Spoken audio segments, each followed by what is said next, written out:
Je ne sais pas par quoi je dois commencer pour vous expliquer. C'est un scandale qui pourrait aller très loin. Et ça indique que le pays n'est pas encore stable. Et c'est pour ça que j'ai peur pour mon Algérie. D'abord, je ne défends pas, ni je dis qu'il ne faut pas arrêter les généraux, ni je ne défends les généraux qui sont arrêtés. Moi, je défends l'intérêt général de notre pays. Et je dis ce n'est pas normal que nous avons plus de 150 officiers supérieurs de l'armée, dont plusieurs dizaines de généraux, dont une dizaine de généraux majors qui sont en prison. Cette fois-ci, c'est le général Smaïl Afjan.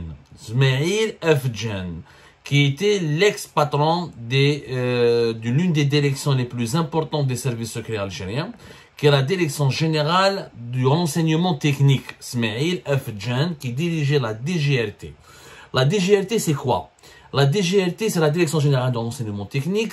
Elle regroupe tous les moyens et les unités logistiques qui sont chargés officiellement de la collecte du renseignement à travers les écoutes, à travers l'espionnage technique, à travers le piratage, à travers les transmissions, tout ce qui concerne les communications téléphoniques et électroniques ou les transmissions téléphoniques et électroniques. Donc, il s'agit du service, c'est pour ça qu'on l'appelle la direction générale du renseignement technique. Et en Algérie, il y a une architecture assez complexe du renseignement technique. Depuis 2015-2016, il y a l'organe national de lutte et de prévention contre les crimes liés à la cybercriminalité qui lui-même centralise tous les systèmes d'écoute dont dispose le pays et qui était placé sous la tutelle du ministère de la Justice. Ensuite, il a été rattaché à la présidence de la République. Ensuite, il a été rattaché au ministère de la Défense nationale à l'époque du Hirak.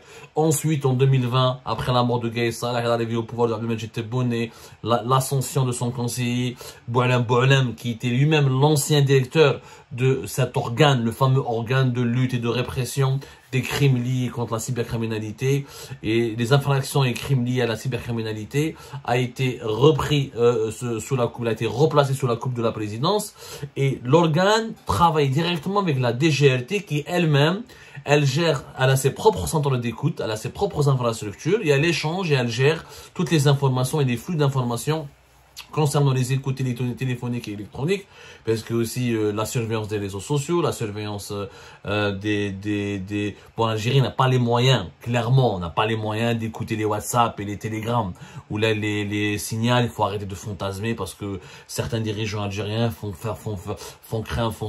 circuler des rumeurs, l'Algérie a percé télégrammes, a percé signal, même les services secrets français et occidentaux n'arrivent pas. Ça, c'est des messageries hyper cryptées que les Américains eux-mêmes protègent. Il faut des portes dérobées, il faut demander ça au service de renseignement. Mais il y a des coopérations, la DGRT coopère par exemple avec les services techniques de la CIA, de l'ex-KGB, les autres services des grandes agences internationales, les services occidentaux, il y a des grandes puissances mondiales.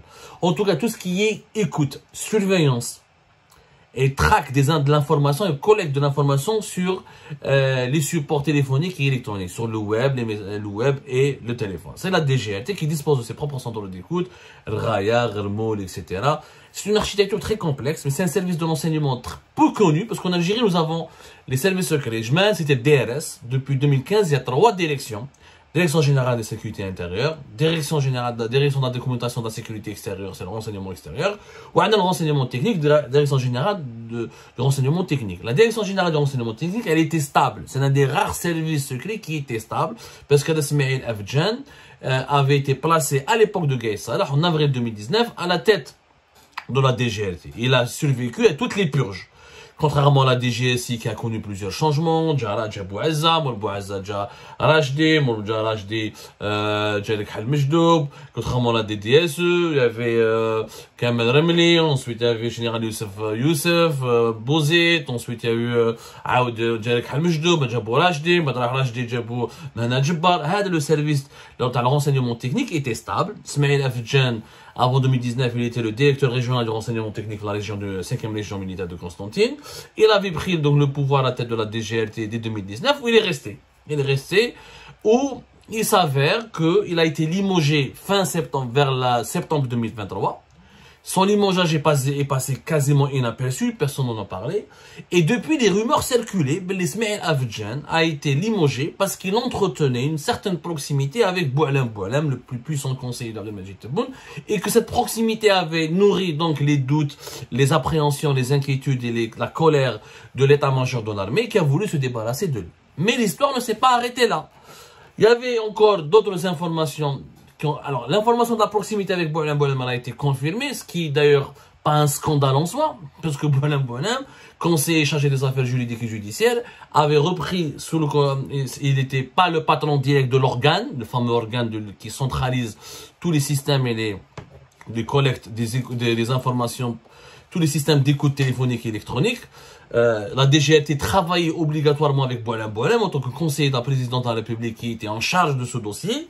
Abdelmajid Tebboune, depuis le décret le 26 septembre 2023, il a donné à Boualem Boualem la qualité de interlocuteur des services secrets en charge des enquêtes d'habilitation et des dossiers judiciaires les plus lourds du pays. Rappelez-vous, le décret le 26 septembre 2023. Donc, il était totalement logique que le général il Boualem Boualem. Mais bon, c'était, il y avait autre chose que de la collaboration. Ce qu'on reprochait à Ismail Afdjan, en tout cas au niveau de l'état-major de l'armée, on lui reprochait plus de la simple collaboration. Et à l'époque des informations non confirmées, rapporté où il a indiqué qu'il y avait un gros scandale d'écoute illégale et d'espionnage. C'est une affaire très grave. Très grave qui ne manquera pas de déstabiliser l'Algérie si elle n'est pas traitée de façon sérieuse, rigoureuse, impartiale et professionnelle pour établir la vérité. Le rouge est cela. Des informations ont fuité sur des enregistrements, sur des mises sur écoute, voilà, de certains hauts responsables de l'état-major de l'armée, dont c'est Echengriha. Il y avait le scandale d'Amobilis dont nous en avons parlé, qui a été étouffé d'ailleurs. Mais Mobilis, on en a parlé déjà, c'est le PDG de Mobilis qui avait été arrêté une fois par la DCSA, etc. C'était, on en a parlé en avril 2023. Voilà. C'était début avril 2023. Le PDG de Mobilis avait été arrêté parce qu'on l'avait accusé. Une enquête de la DCSA, de la Direction centrale de la sécurité de l'armée, avait découvert que sur les lignes Mobilis, la majorité écrasante, pour ne pas dire tous les hauts responsables de l'armée algérienne, avaient des lignes Mobilis, avaient des puces Mobilis, et que l'opérateur Mobilis a utilisé ces réseaux internes, parce que les opérateurs téléphoniques mobiles ont la capacité aussi de mettre sur l'écoute, ils ont une infrastructure nécessaire, sans que cela ne leur soit demandé par la DGRT, par l'enseignement technique. Donc, ils ont été, on a accusé Bourzen et Chouki, le PDG de Mobilis, d'avoir mis sur écoute un certain nombre de responsables, dont qui sont issus directement de l'entourage de Saïd Chengriha, dont Saïd Chengriha lui-même. L'affaire a été étouffée même bête, ils ont voulu le mettre en prison, il n'a pas été mis en prison, ou l'affaire ça jusqu'au début de l'été 2023, maintenant, depuis le départ, depuis le limogeage de la général Ismail Afdjan, les projecteurs se sont braqués sur lui. C'est lui qui a été accusé d'avoir détourné les moyens logistiques de la DGRT pour espionner et enregistrer les conversations et les échanges téléphoniques d'un certain nombre de hauts responsables militaires sans aucune justification légale, sans qu'il y ait des besoins expressément formulés par la justice militaire, sans qu'il y ait la moindre autorisation qui a été délivrée par l'état-major de l'armée. Et on soupçonne Ismail Afdjan d'avoir transmis ces enregistrements, ces écoutes, les contenus de ces écoutes et de ces échanges téléphoniques à des personnes issues du clan Tebboune ou à l'entourage de Tebboune et plus précisément à Boualem Boualem. Pour le moment, c'était qu'un simple récit. Moi, personnellement, je pensais que voilà, il y a tellement de rumeurs dans notre pays, il y a tellement de controverses. Vous savez, la guerre des clans en Algérie, le clanisme fait terriblement mal à notre pays. Il y a toujours le clan de X qui veut faire du mal au clan Y. Des fois Saïd Chengriha lui-même n'a rien demandé, mais vous trouvez des zélateurs, ou Boualem Boualem lui-même, des fois, n'a rien demandé, mais vous trouvez des zélateurs qui demandent à leur place, qui essayent l'excès de zèle, ils lancent des coups bas, ils font des complots, ils essayent d'atteindre, de faire du mal à ce qui est supposément présenté comme les adversaires de Boualem ou de Saïd Chengriha, pour espérer obtenir des quelques faveurs, ou quelques promotions, ou rétribuer leur bon service, ou leur mission, leur loyauté. Voilà, ils espèrent obtenir des privilèges en faisant, Boualem, mais tu fais le général, je vais l'attaquer comme ça, Boualem, je vais le séduire, je vais lui plaire, il va m'aider, il va me soutenir. Chengriha n'aime pas le conseiller, je vais attaquer ce conseiller ou ce ministre, comme ça c'est Chengriha Yardaliya, il va me récompenser plus tard, il va m'adopter, il va m'adouber. C'est comme ça, c'est ça le clanisme en Algérie, c'est consubstantiel au fonctionnement du régime algérien. Sauf que c'était qu'un récit.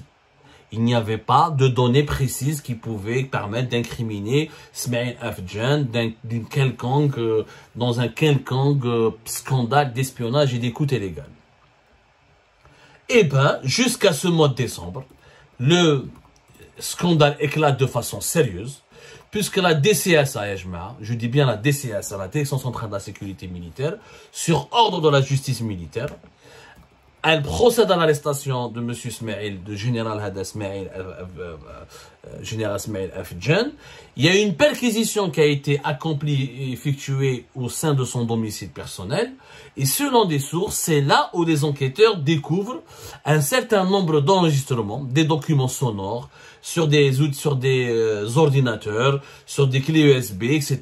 C'est un certain nombre d'enregistrements très sensibles qui impliquent des hauts responsables de l'état-major de l'armée. C'est ce qui a justifié rapidement son inculpation, sa présentation devant le tribunal militaire de Blida et son placement sans mandat de dépôt. C'est quand même grave, Yeshma.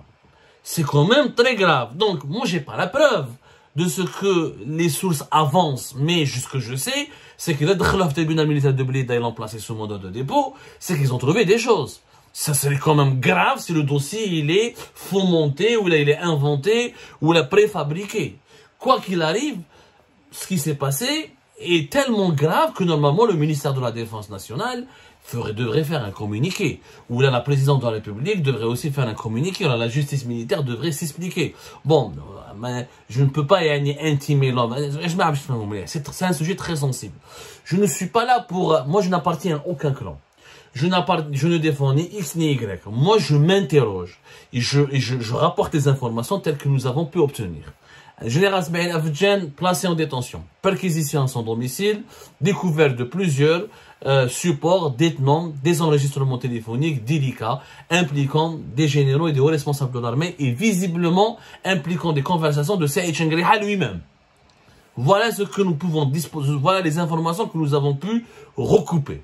Est-ce que Smaïl Afjan a été placé en détention? Maintenant, est-ce que cela signifie que quelqu'un de la présidence ou qu'un clan adverse a espionné Chengriha et son équipe? Je ne peux pas l'affirmer.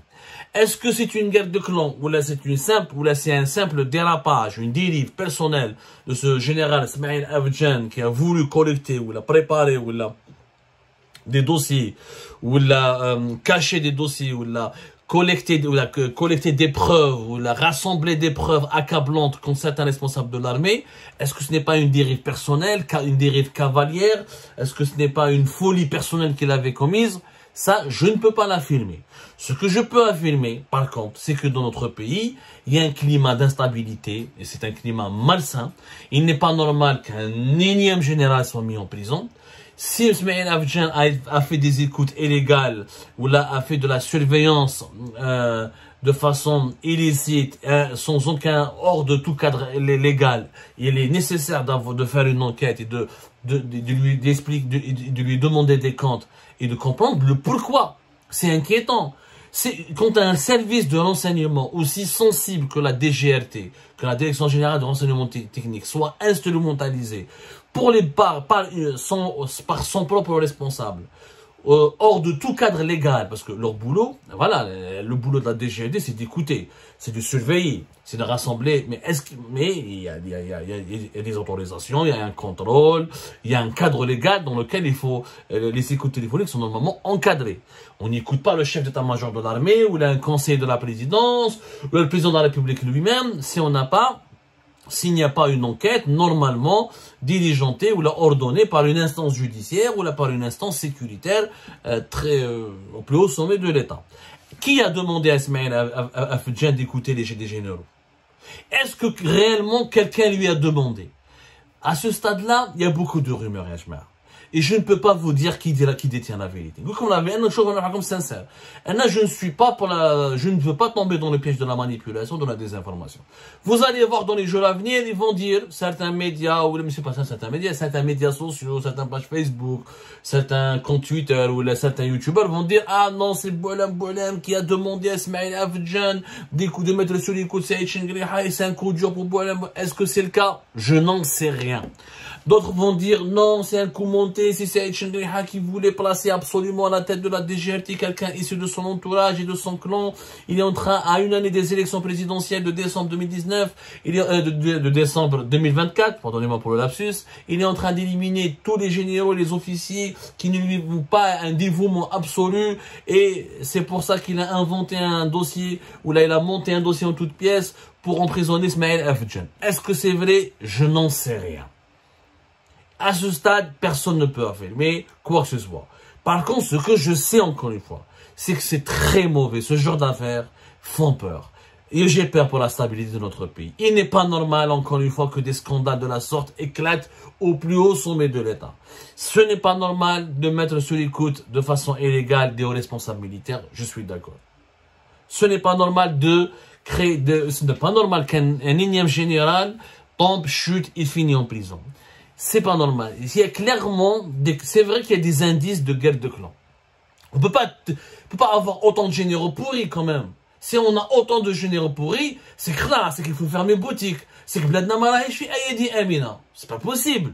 C'est quelqu'un qui a été depuis 2019 à 2023 patron des services secrets techniques ou le patron du renseignement technique, il finit en prison parce qu'il est impliqué dans un grave scandale de surveillance illégale d'espionnage. Il a espionné les généraux de son propre pays, mais bref.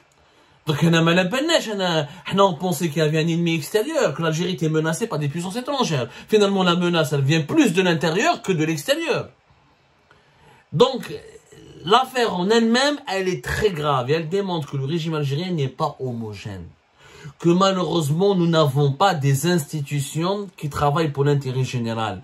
Nous avons toujours échoué à construire des institutions qui soient neutres, qui ne peuvent pas être détournées, ni dévoyées, ni manipulées, ni violées par ni prises en otage par des intérêts purement privés et personnels. C'est le constat et la leçon de cette histoire. Haja Wadokhra, qui fait quoi, tel clan, madame Yahmounash. Parce que les clans, les Saïd Chengriha, un jour ou l'autre, il va partir. Boualem, un jour ou l'autre. C'est l'Algérie qui va rester. Mais dans quel état elle va rester? À force de lui faire subir tous ces scandales à répétition, toute la crédibilité, toute la dignité de l'État est en train de disparaître. Et ensuite, en plus, il y a une crise de confiance. À qui on peut faire confiance maintenant? Des anciens patrons de la gendarmerie ont fait le habs. Des anciens patrons de la police ont fait le habs. Des anciens des services secrets ont fait le habs. Espionnage des services secrets qui sont censés protéger notre pays, espionnent les responsables de notre pays. Des généraux majors, des chefs de région sont en prison alors qu'ils étaient censés protéger notre pays au cas où. Donc, qui va nous protéger? Il y a une crise de confiance. À qui on peut faire confiance? Il faut construire un système sérieux, sain. Il faut tout reconstruire et sur de nouvelles bases. Il faut arrêter, s'il y a des généraux ripoux, il faut arrêter de les promouvoir. Comment se fait-il qu'un ripoux devient un général? C'est tout le système qui est mauvais. Donc, c'est un voyou. Comment il est devenu général maintenant? Comment il a dirigé l'enseignement technique? Donc, c'est le système. C'est le système qui l'a fait qui est mauvais. Il faut le remplacer. Il faut changer le système. Ça sert à rien de mettre des dizaines de généraux en prison. Parce que il y a eu des généraux en prison en 2019, en 2020, en 2021, en 2022, en 2023. Donc c'est le système qui est mauvais, ce ne sont pas les personnes. C'est le système qui génère des individus qui sont mauvais, qui ne sont pas capables de faire preuve de patriotisme et de défendre l'intérêt général. Le problème est au sein du système. Il faut construire un système qui est guidé, qui est motivé que par l'intérêt général. où il y a des règles, où tout le monde respecte les règles. Il nous faut une autre culture politique. Et c'est ça, peut-être, la seule leçon dans l'affaire Smaïl Afedjan, parce que toute autre interprétation serait une prise de position en faveur d'un clan au détriment d'un autre. Ce qui n'est pas dans notre intérêt à nous. Nous défendons l'Algérie. C'est un autre seul clan.